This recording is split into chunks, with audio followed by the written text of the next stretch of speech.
Accident ಆದಾಗ ಮನುಷ್ಯ ಇನ್ನೊಂದು ವೆಹಿಕಲ್ ಕೆಳಗೆ ಸಿಕ್ಕಾಕೊಂಡ್ರೆ ಅಥವಾ ಹೆವಿ ವೆಹಿಕಲ್ಸ್ಗಳು ಮೈ ಮೇಲೆ ಹತ್ತಿದ್ರೆ ಅದರ ಭಾರ ಮೈ ಮೇಲೆ ಬಿದ್ದು ಬೇಗ ಜೀವ ಹೋಗುತ್ತೆ.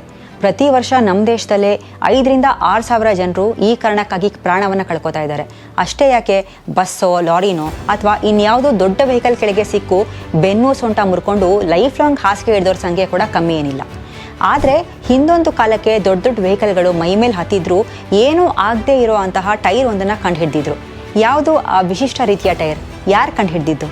ಅದು 1935 ಅಲಸ್ಕಾದ ವಿಲಿಯಂ ಆಲ್ಬಿ ಅನ್ನೋ ಟೀಚರ್ ಫಿಶಿಂಗ್ ಟ್ರಿಪ್ಗೆ ಅಂತ ದೂರದ ಪ್ರದೇಶಕ್ಕೆ ಹೋಗಿದ್ರು.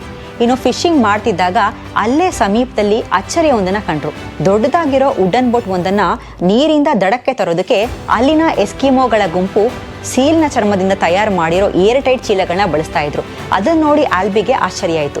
ಸುಮಾರು 4 ಟನ್ನಷ್ಟು ಲೋಡೆಡ್ ಬೋಟಿನ ಭಾರ ಏರ್ ಟೈಟ್ ಚೀಲಗಳು ಹೇಗೆ ತಡೆಯೋದಕ್ಕೆ ಸಾಧ್ಯ ಅಂತ ಅನ್ನಿಸ್ತು. ಅಲ್ಲಿಂದ ಅವರು ಕ್ಯಾಲಿಫೋರ್ನಿಯಾಗೆ ಬಂದು ಹೊಸ ಆವಿಷ್ಕಾರ ಒಂದಕ್ಕೆ ಕೈ ಹಾಕ್ತಾರೆ. ನಿರಂತರವಾಗಿ ಕೆಲಸ ಮಾಡಿ 1951ರಲ್ಲಿ ಹೊಸ ರೀತಿಯ ಟೈರನ್ನು ಕಂಡುಹಿಡಿದ್ರು. ಆ ಹೊಸ ಟೈರ್ ಹೆಸರು ರಾಲಿಗನ್ ಟೈರ್. ಬೇರೆಲ್ಲ ಟೈರ್ಗೂ ಇದಕ್ಕೂ ಸಾಕಷ್ಟು ವ್ಯತ್ಯಾಸ ಇತ್ತು. ಇದು ನೋಡೋದಕ್ಕೆ ದೊಡ್ಡದಾಗಿದ್ವು, ಲೋ ಪ್ರೆಷರ್ ಹೊಂದಿತ್ತು. ಸಿಂಪಲ್ ಆಗಿ ಹೇಳಬೇಕು ಅಂದರೆ ಒಂದು ರೀತಿಯಲ್ಲಿ ದೈತ್ಯವಾದ ಬೆಲೂನ್ ಥರ ಇತ್ತು. ಅದೆಷ್ಟೇ ದೊಡ್ಡ ವೆಹಿಕಲ್ ಆಗಿರಲಿ, ರಾಲಿಗನ್ ಟೈರ್ ಹಾಕಿದ್ರೆ ಆ ವೆಹಿಕಲ್ ಮನುಷ್ಯನ ಮೈ ಮೇಲೆ ಹತ್ತಿದ್ರೂ ಅವ್ರಿಗೆ ಏನೂ ಆಗ್ತಾ ಇರಲಿಲ್ಲ. ಇನ್ನು ಈ ಟೈರ್ಗಳನ್ನ ಹಾಕಿದ್ರೆ ವೆಹಿಕಲ್ ಎಲ್ಲಿ ಬೇಕಾದರೂ ಓಡಿಸ್ಬೋದು.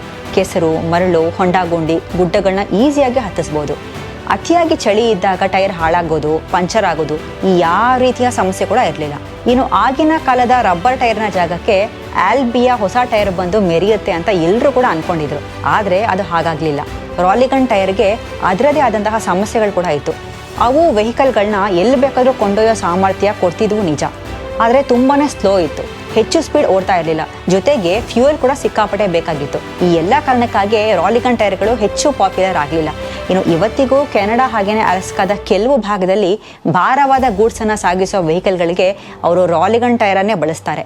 ಇನ್ನು ರಾಲಿಗನ್ ಟೈರ್ಗೆ ಸಮಸ್ಯೆಗಳು ಇಲ್ಲದೇ ಇದ್ದಿದ್ರೆ ಈಗಿನ ರಬ್ಬರ್ ಟೈರ್ ಜಾಗದಲ್ಲಿ ಅದೇ ಇರ್ತಿದ್ವು ಅಂತ ನಿಮ್ಗನ್ಸುತ್ತಾ? ನಿಮ್ಮ ಅನಿಸಿಕೆಯನ್ನು ತಪ್ಪದೆ ಕಮೆಂಟ್ ಸೆಕ್ಷನಲ್ಲಿ ಕಮೆಂಟ್ ಮಾಡಿ ತಿಳಿಸಿ.